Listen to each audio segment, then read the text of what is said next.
It's Kate. And Oliver Hudson. Host of the new podcast, Sibling Revelry. That's right. We started this show because, you know what? No one talks about siblings and that dynamic. The siblings, they know each other better than anybody. Yes. You know. Listen to Sibling Revelry on the iHeartRadio app, Apple Podcasts, or wherever you listen to podcasts. Hi, I'm Frances Fry. And I'm Ann Morris. And we are the hosts of a new TED podcast called Fixable. We've helped leaders at some of the world's most competitive companies solve all kinds of problems. On our show, we'll pull back the curtain and give you the type of honest, unfiltered advice we usually reserve for top executives. Give us a call and we'll help you solve the problems you're stuck on. Listen to Fixable on the iHeartRadio app, on Apple Podcasts, or wherever you get your podcasts. Episode 260 is episode 128, How to Cut Back on Emotional Spending with Leslie Tayne.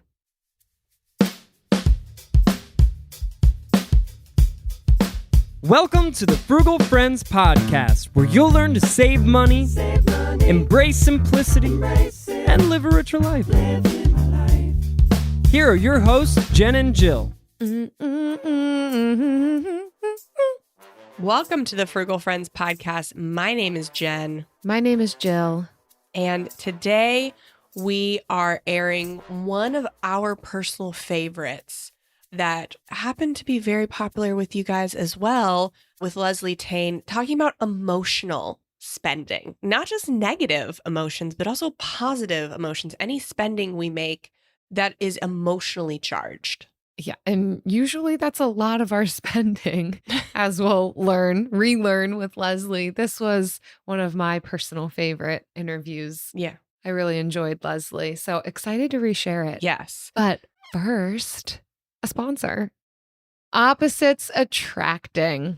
We're not sure exactly how true this is or if there's actually any evidence to support this claim, but today we're leaning into the saying and the concept that opposites attract, like salt and pepper, magnets. I don't know what else. What else attracts that's opposite? And today we've got another opposite attraction for you: debt payoff and the holidays. They usually don't go together, but we've got the debt-free Christmas workbook for you, all about how you can combine debt freedom and the holidays and get through this season without going into debt, because you don't need to. You don't need to get more debt while you try and work out the holidays. So frugalfriendspodcast.com/Christmas. Get yours. Yes. It's free. Did we mention it's free? It's a free workbook for you? Love that. So if you love spending money, who doesn't?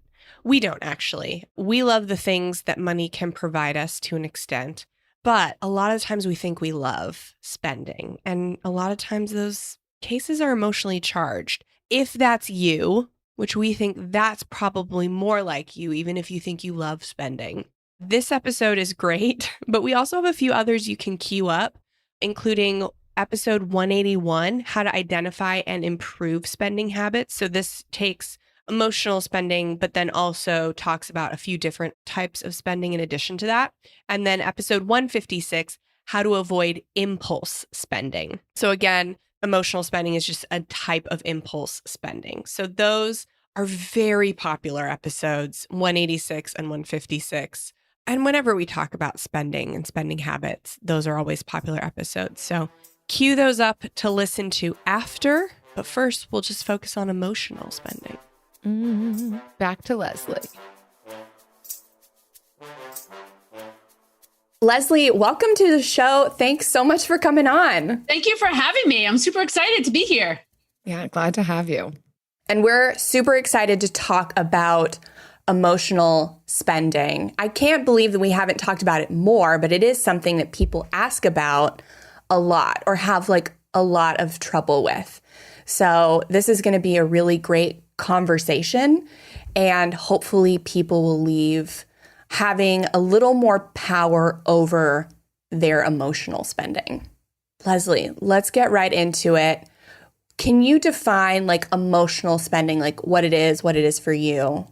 Sure. Emotional spending, I think you're right. I think a lot of people don't realize that it's actually happening to them, but emotional spending is usually tied to an emotion. You're doing it for a particular reason other than a necessity. So a necessity, you have to go to the supermarket and you're buying food, but emotional spending is really tied with some sort of feeling, and you're motivated to make a purchase as a result of a particular feeling.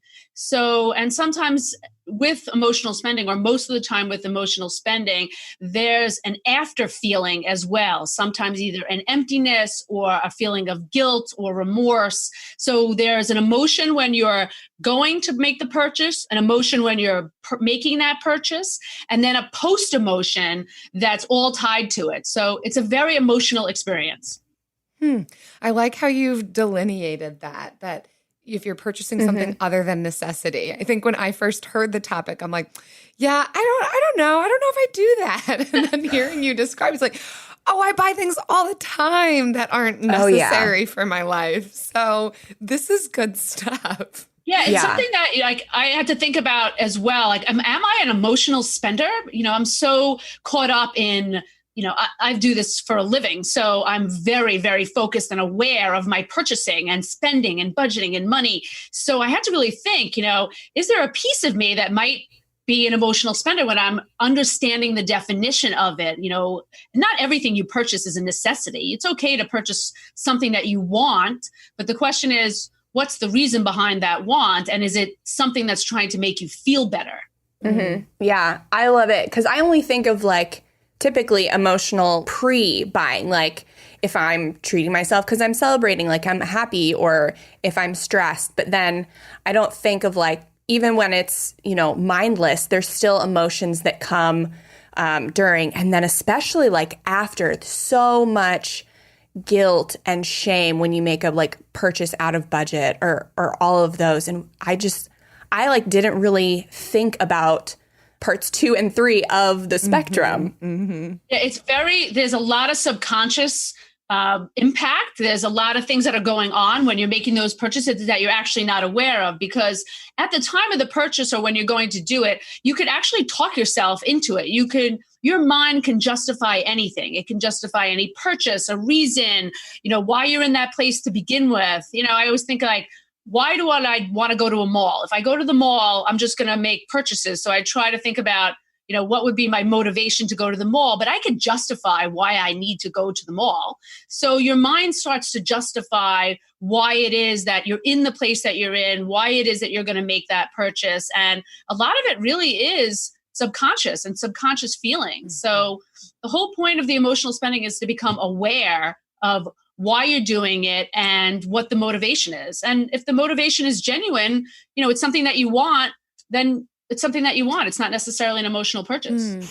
If someone, I would imagine all of our listeners right now are like, okay, is this me? How do I figure this out? What would you say about ways to identify the emotions that are triggering the spending?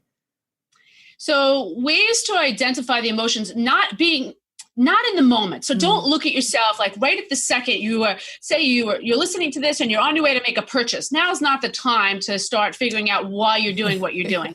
So true. Look at the past, kind of go back and look at past purchases and say to yourself, so why did I buy those shoes, or why did I make that purchase? Was that purchase to celebrate an achievement? Did I feel stressed on that day? Try to take a step back and analyze previous spending, and that might be able to provide you some insight and the reasons behind it. And you can start to think about, well, what was I thinking before that? And what was I thinking when I was there? And then how did I feel after I made the purchase? And was it something that continued to make me feel good, or was it something that was fleeting after I made the purchase? And that's a really good way to start to identify the triggers in those purchases. Oh, I love that tip. It also makes me wonder about even keeping a log as you go, not to identify everything based off of what you're buying right now today, but kind of marking down, okay, on this day, here's how I was feeling. Did I buy anything that day? I wonder if even journaling, that kind of thing, would be helpful for somebody to identify what their triggers might be. Totally. Journaling is a great way to identify emotions, period. And there's so many benefits to journaling.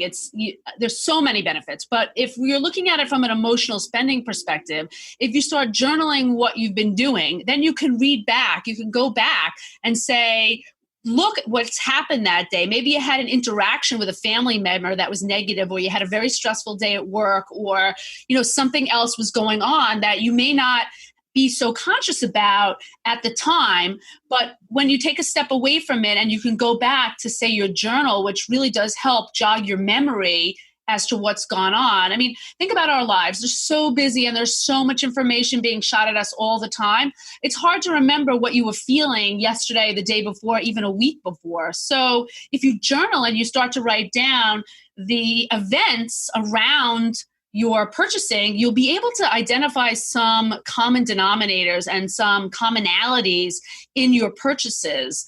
And by doing so, you'll then be able to see and become aware that there's something that's triggering you to do that. And then you can, once you identify that, you're going to feel like a weight lifted off of you. But that journaling is super important. It gives such perspective, I think, to be able to look back. We think we're going to remember what has happened in our lives, but reality is we don't. I don't remember what I ate 2 days ago, similar to what you're saying, Leslie. So, and then being further away from that experience can help to bring new perspective and realizations and self-knowledge.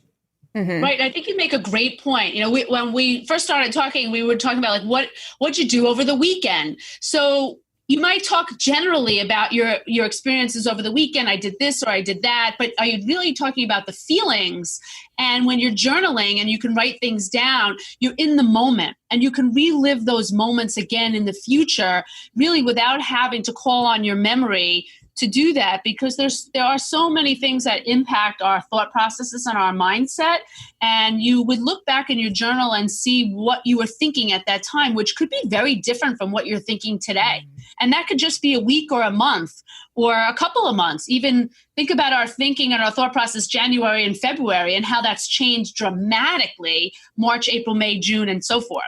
Yeah. Which is why I think manually tracking your transactions when you're trying to get control of your spending is so important.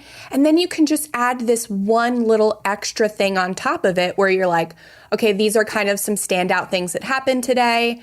And then once you are identifying patterns, you can look back on over weeks to see how these patterns are going out, what's happening. So if you're already manually tracking your transactions, this is just a small extra step that you can do to get control of your spending. And it's not that hard. Just writing a couple sentences before you go to bed at night can make so much difference. Ooh. Absolutely. Identifying your biggest and your most consistent, what we call spending triggers, is super important, because once you know that spending trigger, you'll become more aware of them. You'll stop and you'll think before making the purchase out of an emotion and not really the necessity. I love the whole person approach that happens here. I'm getting this visual of having all of your expenses listed out on a document, as well as your emotions and how your day went, how intertwining, which we are whole people, and all these aspects of our personhood intersect. And if we could get closer and closer to making those connections, my goodness, will we be a healthier person for it? But what an interesting concept. My mind is being a little bit blown thinking about my budget and my journal coinciding. But how amazing would that be? It's very empowering, actually. So if you include your journaling with your purchasing and your budgeting, they'll become so intertwined that, it'll become second nature to understand, okay, so I'm making this purchase now. I understand why I'm making this purchase and how I ended up where I am in the first place. What's motivating me to get where I am? Again, the motivation, I keep going back to that example of going to the mall, but sometimes I think, so there's all these I'll give you a good example. So I'm looking for new office space, right? And there's office space around this big mall here on Long Island. I'm like, I don't want office space over there because I'll be too tempted to go and shop during lunch, or, there's like department stores there. I'll be thinking, oh, I should be going in. They're having a sale. But if I keep myself away from it, so I know what my triggers are, I become aware that if I see it, then and I'm visualizing it's in my face, then I'm going to want it. So if I keep myself kind of away from it and I get an office space in an industrial park, I'll be likely. But that kind of example is just, that's my kind of trigger. But for you, it may be something similar or different. The fact pattern is slightly different. But if you could be aware of what makes you trigger by knowing why you're buying what you're buying, it's so empowering. Mm-hmm. Yeah. And if it seems kind of overwhelming to commit to a lifestyle like this, you could just do like a financial journaling challenge where you spend like 90 days. I'm going to track my transactions and like journal about them, emotionally, and see what happens, see what you can get in just doing it for like a month or 2 or 3 months. And then even doesn't that. have to be complicated. Yeah. It could just be like, you could do an emoji next to it, like of your feelings. Yes. You could have a fear emoji. You could have an anger emoji. You could have a sad emoji. Like just put something next to it that identifies that and something that you identify with that could be that identifiable emotion. So it doesn't have to be overly complicated where, you have in your head, you're visualizing, well, should I lay on the couch and have a Freud-like session about why I'm doing this? No, you could just put an emoji next to the purchase. Yes. Yeah. Most budgeting apps will have like a notes section for a transaction. So yeah, it's great. Yeah. AI might be the most important new computer technology ever. It's storming every industry, and literally billions of dollars are being invested. So buckle up. The problem is that AI needs a lot of speed and processing power. So how do you compete without costs spiraling out of control? It's time to upgrade to the next generation of the cloud, Oracle Cloud Infrastructure, or OCI. OCI is a single platform for your infrastructure, database, application development, and AI needs. OCI has 4 to 8 times the bandwidth of other clouds, offers one consistent price instead of variable regional pricing. And of course, nobody does data better than Oracle. So now you can train your AI models at twice the speed and less than half the cost of other clouds. If you want to do more and spend less, like Uber, 8x8, and Databricks Mosaic, take a free test drive of OCI at oracle.com/strategic. That's oracle.com/strategic. oracle.com/strategic. Discover the heartwarming and hilarious world of sibling connections on Sibling Revelry with Kate Hudson and Oliver Hudson. You might be asking yourself, what is sibling revelry? Yeah, well, we just made it up. They'll have some laughs and maybe inspire some people along the way with universal tales of what it's like to grow up with brothers and sisters. We're full-blood siblings, the only full-blood sibling. In our family. Well, not in the world. No, in the whole world. That's just it. Like no one. Dive into family tales and explore the human mind with guests like Joel and Benji Madden. And it's fun because we've decided to open it up, to really like all kinds of different siblings. And it's going to be an awesome season. It's more than a podcast. It's a celebration of the ties that bind us.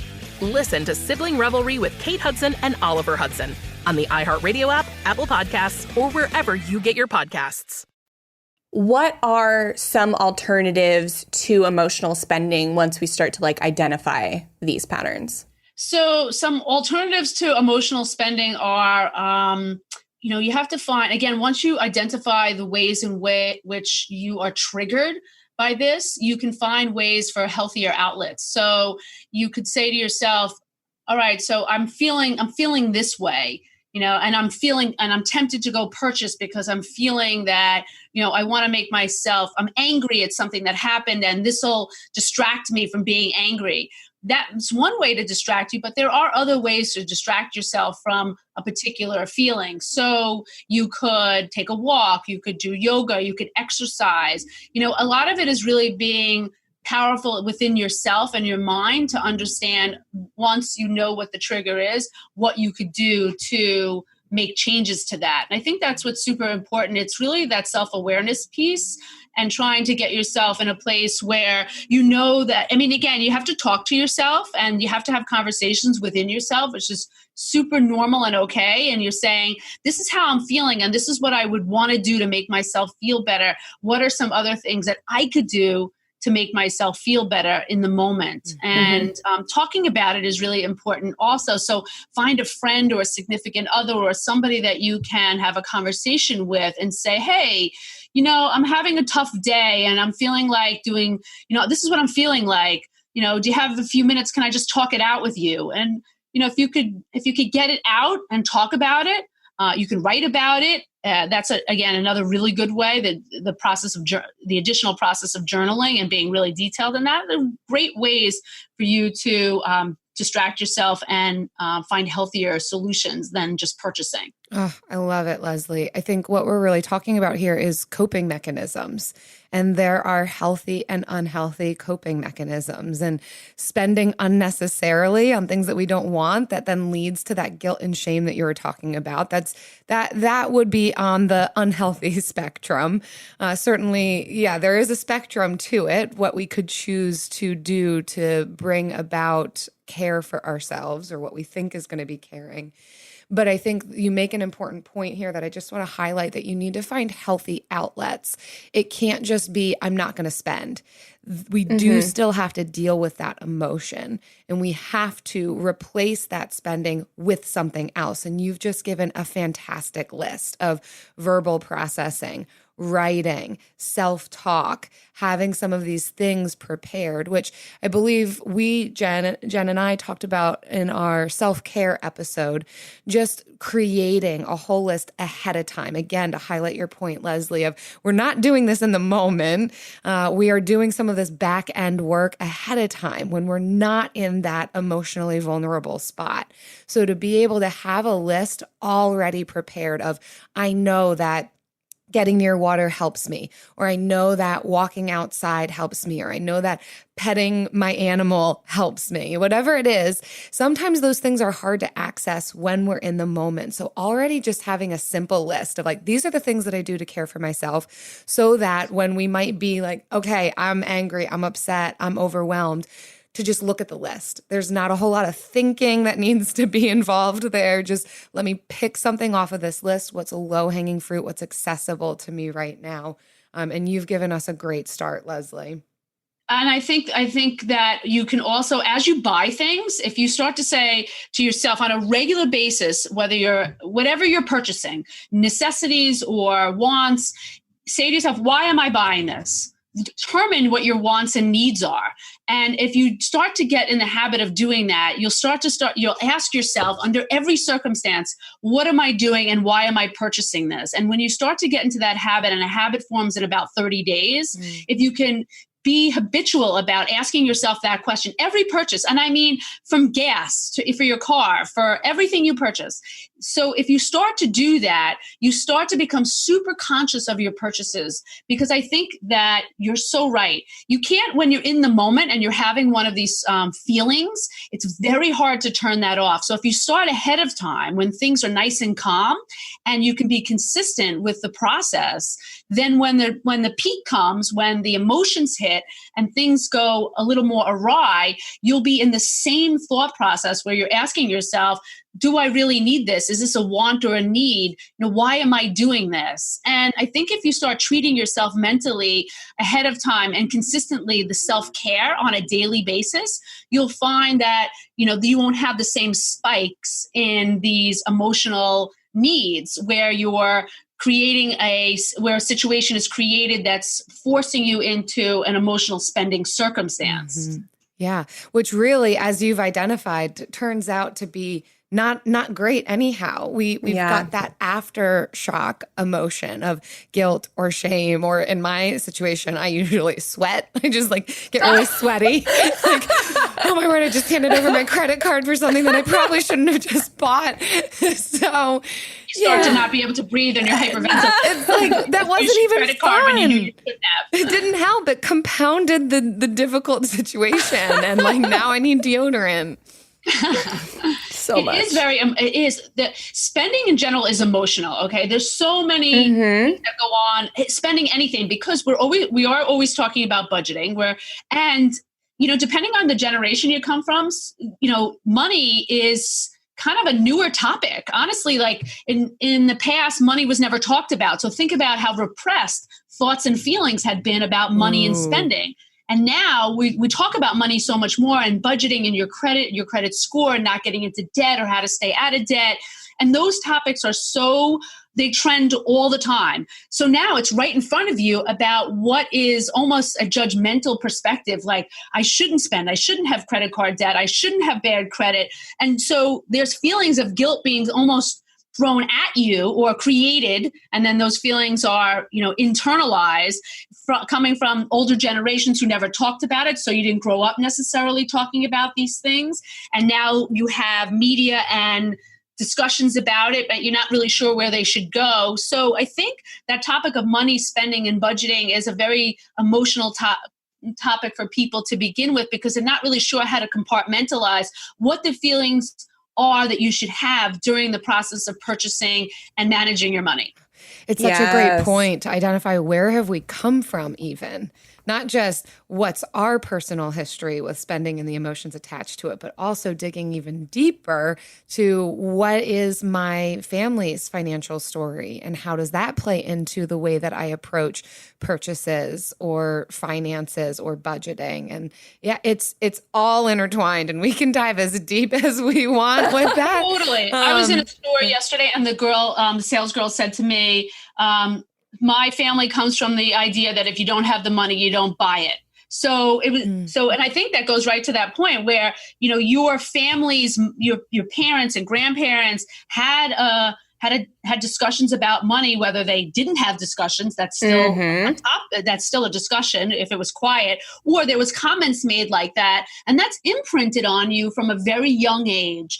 And when it's imprinted on you, unless you become aware of that as an adult, it carries with you and it does create the motivations and the underlying subconscious behaviors that we have when it comes to our view of money, our ideas of money, our spending habits. So it is something to be explored. Sometimes you might find when you're doing the journaling process and asking yourself why you're buying something, you might actually find that some of it does relate back to your childhood, that some impacts of the thoughts and judgments about money may be impacting your emotional spending today. Yeah, I was actually just thinking like when I was trying to think of an example of like a emotional spending that might be like really common, my first thought was like, if I had to go spend time with my mom and if this was like 5 years ago and I had to go spend time with my mom, I would have to stop at Starbucks before every time and like get a latte to make myself feel better because I was just so like anxious about it. Okay, so that's emotional spending. Right. That is emotional spending. It doesn't have to be that you walked into a store and you spent, $100 on a pair of shoes you shouldn't have. It could be emotional spending on a $4 cup of coffee. Exactly. And then like, how do we combat that? Like figuring out that's what you do, like after a few weeks of recording it. And then it's as simple as figuring out, okay, what's something else that can like soothe my anxiety that doesn't cost money, but gets me the same emotional result. And or so better. I think this was, or better, or, maybe going to counseling and fixing those things. But if you can't do that. And that is a way out too. I mean, therapy is not a new concept. It's very, open and talked about, and therapy is a wonderful tool to help you become insightful and become aware of these things, and then learn what those triggers are, because sometimes these triggers are much deeper and more difficult to deal with just by yourself. And you make a really good point. Going to therapy, there's nothing wrong with it at all. It helps you understand yourself better. And if you can help understand yourself and find healthier ways to manage what those triggers are, you're going to be just going to be a healthier person all over. Knowledge is empowering. What we're talking about here of learning ourselves better, it does empower us and helps us to continue on that trajectory of making good, healthy decisions for ourselves. And I love what you're saying here, Leslie, about even the underlying message of it's not about guilt or shame for however you were raised or whatever your typical approach to money is, but this message of let's just learn ourselves better and care for ourselves better. And so with that, if we find ourselves at a place of, okay, we just made an emotional purchase and we know it, like we've discovered all these things and now we know it. What would you recommend to somebody who can identify that, okay, I just did this. How do I recover now? So I think the first step to recovery is not being hard on yourself, is not beating yourself up and saying, I'm a bad person. I did this. I shouldn't have done this. And, I'm either going to get in trouble or yelled at, or I'm yelling at myself in my own head. The first step is to be kind to yourself and say, okay, I'm really proud of myself for identifying that I just made an emotional purchase, and say, and I try to keep everything really positive and say, because it's baby steps in the recovery process. And once you say to yourself, I made this purchase. I'm not a bad person for making this purchase. I'm aware that I did it, and I'm really proud of myself for identifying it. Now, what can I do? Now's the time to write down why I'm feeling this. And now you've taken step number 2 in writing it down, and you say, I'm really proud of myself that I actually took out the journal and wrote this down. And now going forward, I can make changes going forward. And you can't go back necessarily and fix the past. You can learn from the past, and you could say, again, that I understand why I did what I did. And I think really being kind to yourself and saying, if I'm feeling stressed about going into a family event, the holidays are coming up again, and it's an unusual circumstance that we're going to be managing the holiday season this year. So that may be added stress. So this might be the time of year that you actually start spending more. So now going into it, you could say, all right, now that I've identified that when I see my family, I'm really stressed out and I tend to buy more or spend more during those times. So what can I do to make myself feel better about it? And I think that's the next step, is to really get that understanding. It's really about you, just because somebody else has a feeling or is soothed by a resolution to this problem doesn't mean that you are too. But again, don't be hard on yourself. Be very kind to yourself and forgiving and understanding, and understand that the recovery process is sometimes 1 step forward and 2 steps back. And I often tell that to my clients when we're resolving debt in general, that, we're going to take a step ahead, but you might find we take 2 steps back, but we'll get ahead. But in the beginning, things are a little bit more challenging because we need to fix some of the issues, and fixing some of the issues requires that identification process. And it's all emotional. It is all emotional based. So that would be my recommendation, and really being kind to yourself. Even learning to be kind to ourselves is such a novel concept. It's interesting that you say that. I actually work as a counselor in my day job, and it's something that I often say at the end of sessions to clients is be kind to yourself. And that's not necessarily an easy thing to do, because we're our biggest critics, and we're inside our own heads, and we're criticizing ourselves so often. And again, if you can try to identify that pattern, because you might actually find that the emotional spending, once you've bought and now you're beating yourself up, that the pattern is there, that you're almost making it worse because you made the purchase and now you're angry or disappointed with yourself, and you start to almost, for lack of better words, beat yourself up for it and be hard on yourself. So you could get in your head and say, you know what? I'm identifying that I have this problem. I know I have this issue, and I'm not a bad person because I have this issue, but I want to be kind to myself. I'm going to be kind to Leslie today and say, okay, you made this purchase. It's not the end of the world, but let's figure out how we could fix it. Yeah, it can become a vicious cycle if we're not careful. And it happens in the debt part too. I have that a lot with my clients in debt, because what ends up happening is obviously there's a lot of reasons why people get into debt. Emotional spending is one of the reasons why people end up in debt and have a lot of credit card bills. And I sit with my clients when we can see each other face to face.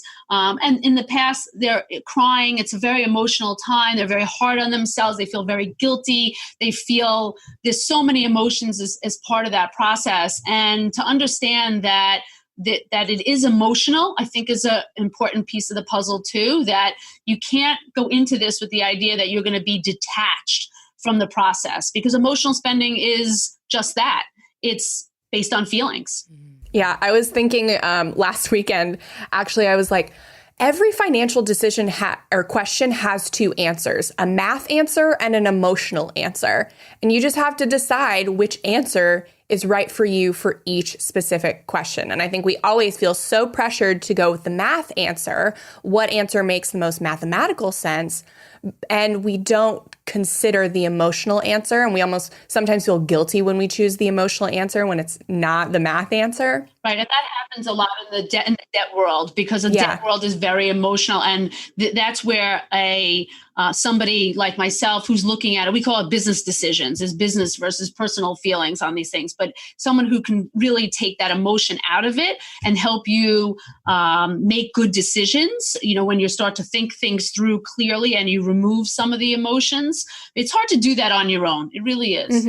Yeah. We're not saying be a robot and take all emotion out of everything, but to ensure that we're not making decisions purely out of emotions that just perpetuates a problem for us. Yes. Right. And that's the basis of emotional spending. It's just done through emotions without a thought process. And what I think we're talking about is putting a little bit of the thought process into it so that it's not 100% emotional spending. Yeah. It's like our brains are the friend that, like, we see a problem, somebody's having a problem, and we try and help them because we think we know what's best, and then it actually ends up hurting them. That's our brain. Our brain is trying to take over and, like, make a decision for us to try and, like, quote unquote help us. But, like, in the end, it's just not doing the right thing. Sometimes the brain is not always your friend. Yeah. Mm-hmm. Do you know what is your friend and is always the right thing and is always both a there combination for me. Of personal and professional? Best balance. The Bill of the Week.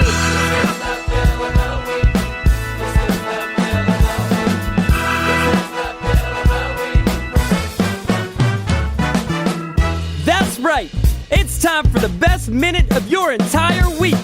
Maybe a baby was born and his name is William. Maybe you paid off your mortgage.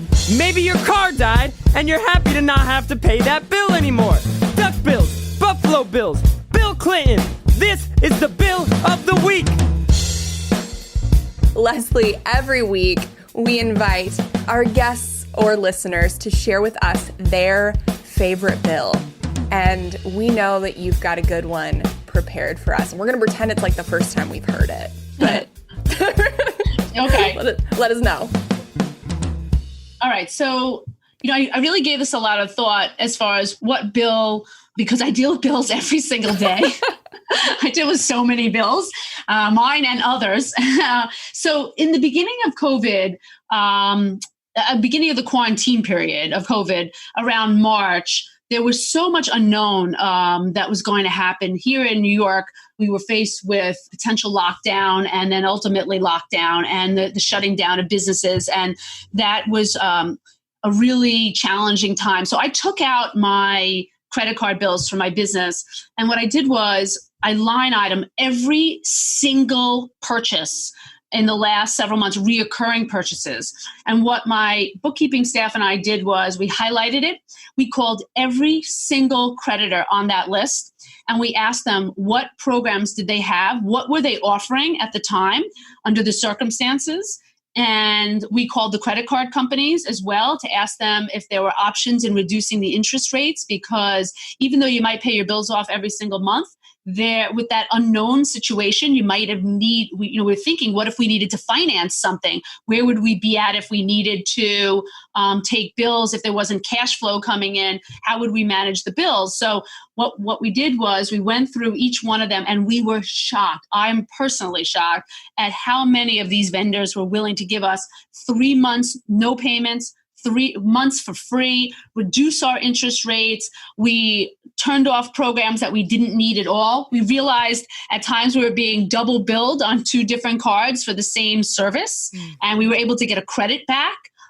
Believe it or not, our fax service, we have multiple fax lines. So there was some confusion on the bills about, the fax lines. So it shows up as a fax, so we check it off. But when we called up and we asked them to itemize the expenses, we had them also tell us which bills they were charging us on. And it turned out they were on several different credit cards for the same account. Whoa. So we were able to get a refund back. We saved, I have to tell you, I don't know numbers of what we saved off the top of my head, but we saved a lot of money just by going through those credit card bills on reoccurring payments. I mean, as a business, you have a lot of reoccurring payments every month, but I could tell you that exercise was one of the best things that happened to us during COVID, because we saved money, we consolidated, we reduced our interest rates, and we got rid of things that we just didn't need anymore.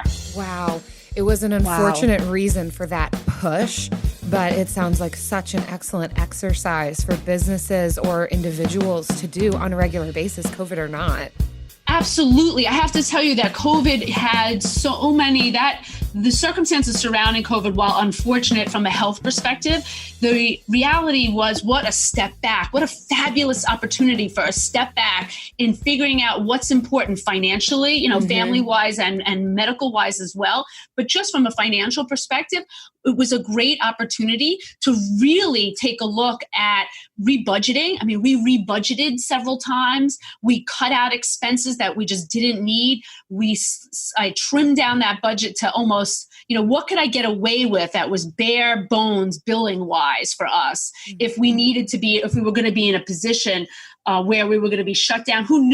We had no idea how long we were going to be shut down for and what the cash flow situation was going to be like. So it was COVID really from that perspective was, on a positive note of COVID, that was really a good experience for us.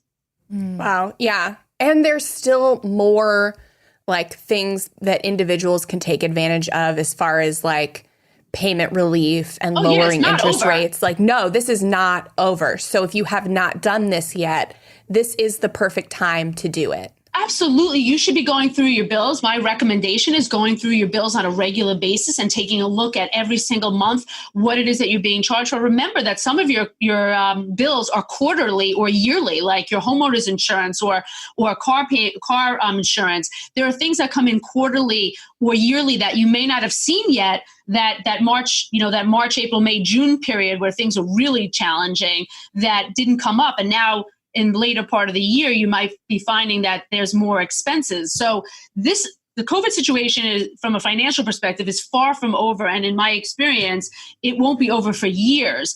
And there are opportunities right now to take a look at your expenses, your billing, your spending, whatever is on there, and look at it and decide what is the most important. Call up these creditors and ask them, listen, I've been a good customer. I've had your credit card for 10 years, or I've been paying every single month and I never missed a payment. What options do you have? Can you lower my interest rate? What can you offer me that would entice me to stay on as a customer? They don't want to lose. No one wants to lose business right now. So they're going to find creative ways to keep you as a customer as well. So, and if you're having challenges and your cash flow isn't what it was, call up for balanced billing and call up your utility companies. Don't be afraid to ask. I negotiate everything. Call up every single creditor and just ask them what they're willing to do. The worst that anybody could ever say to you is no. And no doesn't always mean no. You could always say, are you sure there's no other options? Is there anything? Just ask the right questions. Yeah. No sometimes means you call back and you talk to someone else. That's very true. Very, very true. Yes. I love it. I love it. Well, if you have a bill for us that you want to share, please visit frugalfriendspodcast.com/bill and leave us a bill, and we will play it eventually on the air. We have quite a few right now, but just because you haven't heard yours yet does not mean it's not coming. Unless you just call and say who dis. Which I do like those bills too. Yeah. Someone dials the wrong number and we get weird messages. It's fun too. Yeah, sometimes it does come up. I don't know. Discover the heartwarming and hilarious world of sibling connections on Sibling Revelry with Kate Hudson and Oliver Hudson. You might be asking yourself, what is sibling revelry? Yeah, well, we just made it up.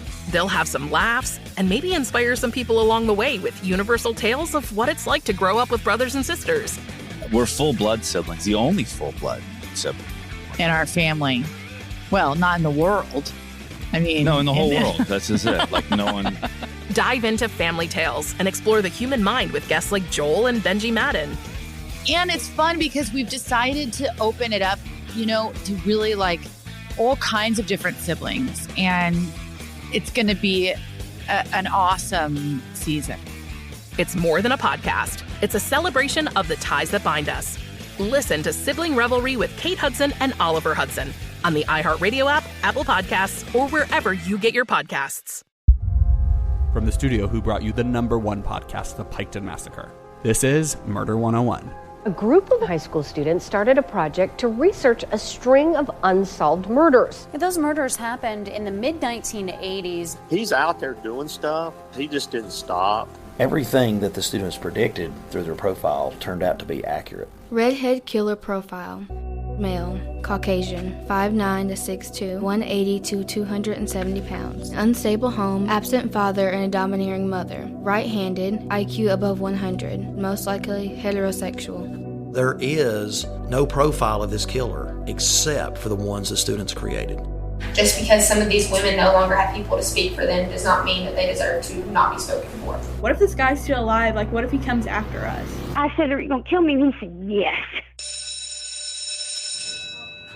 Listen to Murder 101 on the iHeartRadio app, Apple Podcasts, or wherever you get your podcasts. Now it's time for the lightning round. Do, do, do. We just yell at our guests on this show, really. We yell at each other. We yell at our guests. You're from Long Island, though, so I think you're good. I'm a New Yorker. I can take it. Yes, okay. There's something you could say that I can't manage. I love it. Okay. Imagine that. Welcome to the family.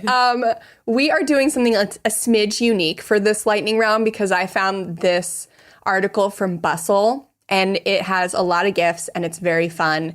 And it's titled 7 Signs You Might Be Emotional Spending. And so we're going to go through and play Which Emotional Spender Are You? It's a new game Jen came up with. It's a new game I came up with this morning. And we're playing it now. There's no winners, but there's also no losers. Yes. So we're just going to go through these. And then when we come across one that we're going to like ding, ding, ding, and then say why. And you could do that in your car or wherever you're listening to this from and just be like ding, ding, ding. And then give us your example. You're one step closer to self-knowledge. Yes. Maybe in the Frugal Friends community, you can let us know there on Facebook. All right. First one, you are the instant gratification spender. Everyone likes new things, but if the feeling of instant gratification is a big part of the picture, you might be emotionally spending in an attempt to inspire happiness and excitement you might not otherwise feel. No one on the call? Nope. All right. Emotional spender number 2, you shop to escape. Ding, ding, ding, ding, ding. Yes. So shopping is fun, whether it's online or in a store. It can also be pleasurably distracting to look at storefronts and compare items. But if you do this regularly as a means of avoiding thinking about other pressing issues in your life, it might be a sign you're spending as a Band-Aid. So, Leslie, tell us your example. So I find myself like at night after work, like since we're really not going anywhere these days, I find myself on the computer, just like looking at like online shopping. So I spend a lot of time on Amazon and I'm like, And then I get these emails that say the top things to purchase in different categories. And I get all excited about these top things. And I realize that I'm escaping and that I'm distracting myself from everything else that's gone on. And I'm so hyper focused on these items and reading the reviews and going through it. I'm like in another world. I love it. I have to escape the house while Travis, my husband, sleeps like during the days on the weekends because he works the nights. And so when I physically escape, like I choose to go to Target or to Aldi or somewhere else that like is pleasurable for me and just like walk around with my son. So I love Target. I have a question for you though. So when I get into Target, I don't know if you have this experience. As soon as I get there, I feel my brain drain. As soon as I walk in, I feel like there's a sucking machine that sucks out my head. And I walk in and I go, why am I here? And then of course I need the whole cart. I don't need just the little cart. I take the big cart. And then I start walking around. I get super distracted in the aisles. And I'm like off and running. And then all of a sudden I have a whole cart full of things I didn't even know I needed. Yeah, they do that on purpose. Yes.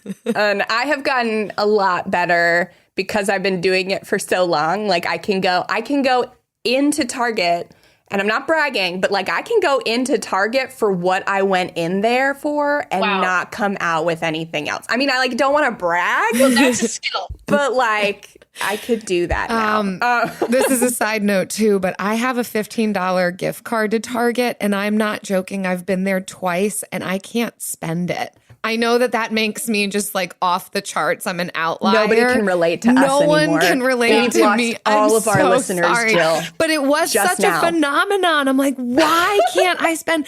And what I think I realized is I did want a lot of things, and a lot of them were more than $15. And it's like, oh, I want this. I want to make this a really special purchase. Like I want whatever I spend this $15 on to be like really meaningful. I don't just want to buy like a toilet bowl brush with it. And so I just can't do it.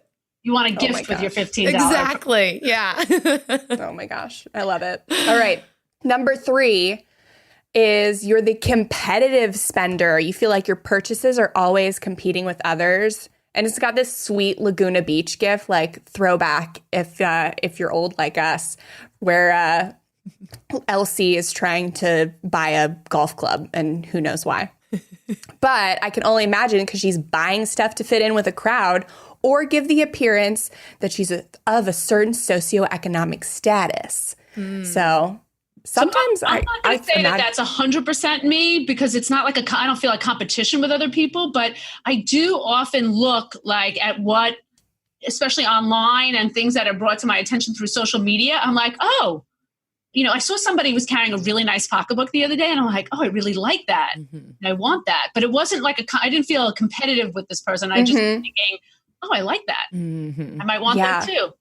Sometimes I feel like that. My dream car is a Lexus RX 350, which is my dream car after once my children go to college. So in have any 30 money years. left over since I have my kids in college. Oh my God. I can't even imagine. Can't imagine. But yeah, that's I want it to purely status. Like there's no reason I need a Lexus, but girl, it's a nice ride. Yeah. See, you could justify those purchases. You can get it used. We had that very car and we got it used. I know. At a Yeah, good you price. did. Yeah. Yes. All right. So spender 4, you buy stuff to make a new you. So there's nothing wrong with making changes in yourself, nor is there anything wrong with using things like clothing or hairstyles to express yourself. But it's worth noting that if you're unhappy with the aspects of yourself, buying a quote unquote new you by getting a whole new wardrobe, moving apartments, and so on, is not the answer to dealing with the real questions you have about yourself. Amen. Not me. Sorry. Jill, I don't think you're on this list. Now that you've said the gift card thing, I don't know if we're going to find you. Number 5, you find yourself buying and returning a lot, the buyer and returner. So return policies are great and they're there for a reason, but if you find yourself frequently buying items and then returning them, it might be a sign the purchases are being made on impulse. No, I find that a deterrent, frankly, because I don't want to be involved in the returning process. So much work. But that's happening now with COVID. You can't try things on at the store, so you got to buy it, try it on, return it. I think I just told you that story. Yeah. I had to buy jeans the other week and I couldn't try them on in the store. So I told the person at checkout, I was like, I'm going to buy these and I'll be right back. Yes. So I bought 4 pairs and then came back and returned 2. That's great. Yeah, you should take that home to your COVID environment at home and then bring it back to the store. Right. I was like, I'm just going to the bathroom. That's it. I'm just going right down the road. 6 is spending money in a way to celebrate yourself, or the treat yourself spender. Ding, ding, ding. Yes. It's totally normal to want to go out and celebrate when good things happen to you, like a promotion or finally achieving a personal accomplishment. However, if you feel like you constantly need to spend money on a new item or experience as a means of treating yourself, it might mean that you're using spending as a way to connect with yourself at a big emotional distance. Wow, deep. All right. Yeah, I don't do this often, but when I do, yeah, it's definitely a treat myself situation. And also that is related to food. Like, I often want food to be a treat. And also, you all know, if you've been listening for any amount of time, I really don't like cooking. It feels like a waste of my time, the entire process. So yeah, I will often just, this is fine because I need food, which is true. I do need food. But then I take it a step further and and I need it to really taste good and I need it to be from this nice place. And yeah, I need to treat myself. Yeah, we did that. We just recently celebrated 3 years of being debt-free. And we went out and spent money at getting a nice dinner. But we did have a gift card, so the gift card paid for half of it. It is worth celebrating. I don't think that there's any, and on my birthday, so my birthday recently happened, and every year it seems that my husband just takes me shopping, which I really don't shop. You've just heard. But on my birthday, I just feel yep, today is the day. If there's going to be any day that I spend money, so I do go a little hog wild on my birthday, but then that's it. And that's my day to do what I want. I mean, really, I bought necessities. I did, but I enjoyed the process of that and treating myself in that way. Yes. But those are all positive feelings. So it's not like you keep any negative feelings. And it's not on a regular occurrence. Your birthday is one thing. It's if you blew the budget and you went crazy and you put yourself in debt for a year by buying on your birthday, which you could, then a different outcome. But I think super smart the way you handle it. Well, thanks guys for this pep talk. Or if you start spending quote unquote for your birthday 3 months ahead of your birthday, then at that point you're probably not spending for your birthday. Because usually my husband does buy me a gift and then he takes me shopping and I'm like, how much is this birthday costing us? My birthday was recent too. I said that to my husband. I said, what are you doing for my birthday? Yeah. Yes. Okay. Last spender. And this one's probably my favorite. It's it's the stressed shopper. It says you spend when you're stressed about money. And it has the gif where the guy is it says bacon is on sale, so we get it all. And he's just throwing all the bacon into his cart, which is obviously, if you don't have money, you shouldn't buy all the sale bacon. Yeah. But yeah, so this one particularly tough to deal with. If you're stressed about money, it can sometimes feel like you're so far in the financial hole that you don't know how to handle it. So what are you tempted to do? Satiate the unhappiness or stress by going out to dinner or upgrading your TV, quote unquote, while you can, because you're unsure what the future holds. And this is word for word what I felt before I started paying off debt. I thought, I'm so in the hole. It doesn't matter. So I might as well buy what I have with the money I have now, because eventually I'm going to be in the poorhouse. So, a lot of clients, that is not an uncommon thought process with clients. And what we actually try to be very specific, because when clients come to us to resolve their debt, they often say, all right, well, what's the difference if I'm going to resolve it this way? I'll just max out the card, or I'll take cash advances off my card. What's the difference if we're going to renegotiating and consolidating or refinancing it, or whatever we're going to be doing with it? And we have to say, do not, from this point on, there's no more spending. So even though that is a very common thought process that I have so much debt anyway. What's the difference if I add to it? Yeah. It's like putting blinders on. Like it's so much that I can't look at it. So now I'm going to know nothing about it and just keep going with how I've been going. And it's dangerous. I put a Band-Aid on the bleeding or the stop it. Yeah. Let it bleed out. Yeah. Yes. Oh, God. Well, Leslie, thanks so much for coming on the show. This was such a great episode. This was so fun, so wise. And where can people find more about you and what you've got going on? So thank you so much for having me. This was fun. And you can find me at my website, which is taynelaw.com. You can also find me personally on Twitter at Leslie H. Tayne, ESQ, of course, on LinkedIn and Facebook, Instagram at Tayne, Tayne Law Group.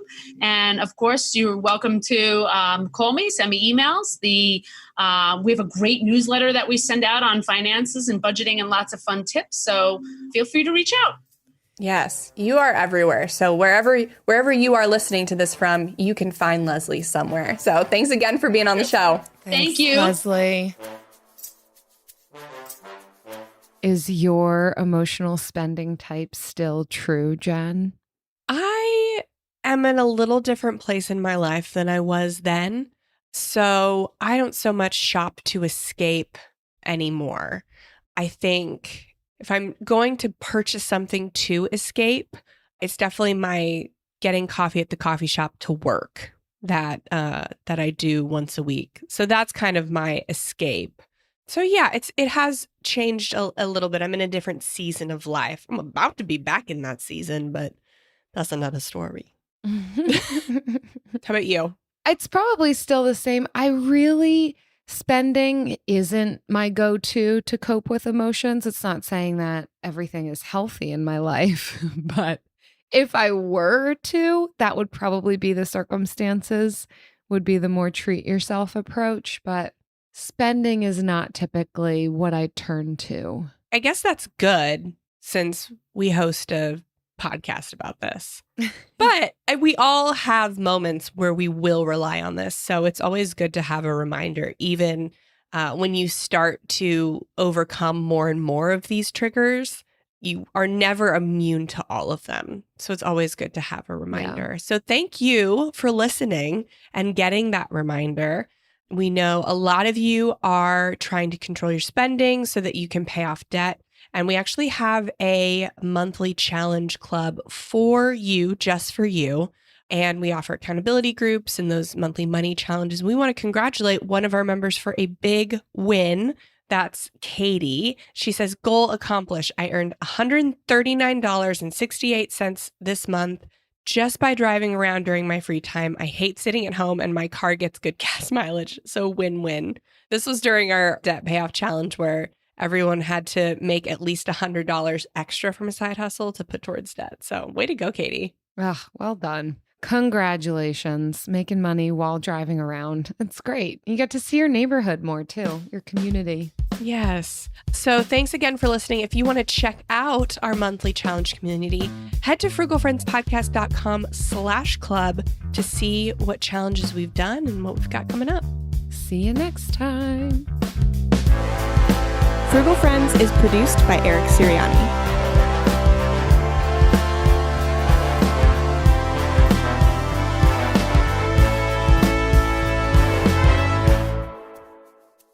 What is the last thing you bought, Jen? Ooh, I just purchased groceries. I picked up my groceries this morning. Yeah. That makes sense. Oh, yesterday. So fun. This was very fun, actually. It was a long night. And so I got up in the morning because my body does not allow me to sleep past 7 a.m. And Kai and I went and tried a new bakery. As I often try to hit up like a local bakery on the weekends, most weekends, not every weekend. And so we tried a new one and we actually ran into our friends, Ash and Nehemiah, and their 2 kids. They were also trying it for the first time. Neither of us communicated that we were going to this bakery, and we showed up there at the same time. Was it good? Was it good food? It was fantastic. Yeah. Oh, yay.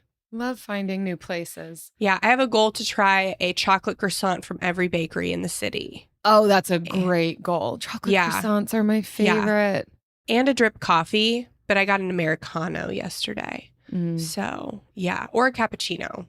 Those are usually my go-to. So that's a fun treat yourself. Yes. But it sounds planned. So I don't know if you can qualify that under emotional spending. It is typically planned, but I don't always plan where, like which bakery it will be. That is still spontaneous. I like flexibility, but you can only have flexibility with some sort of underlying structure. Otherwise, you're just flying away.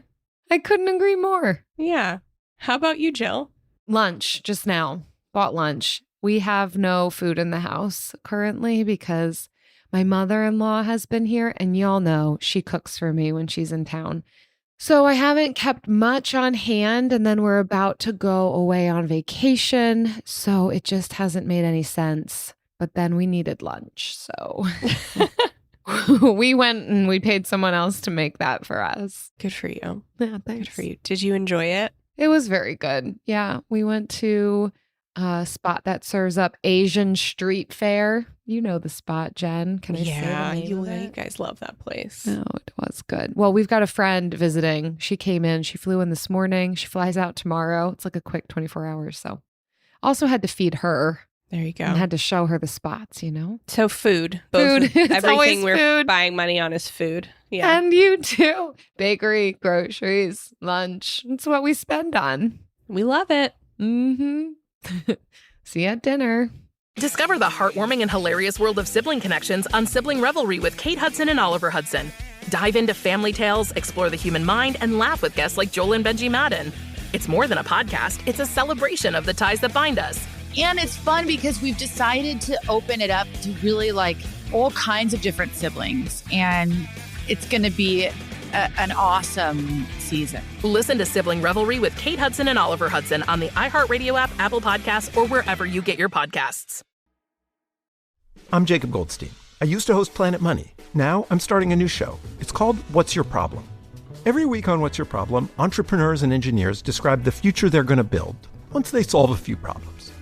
I'm talking to people trying to figure out how to do things that no one on the planet knows how to do, from creating a drone delivery business to building a car that can truly drive itself. Listen to What's Your Problem on the iHeartRadio app or wherever you get your podcasts.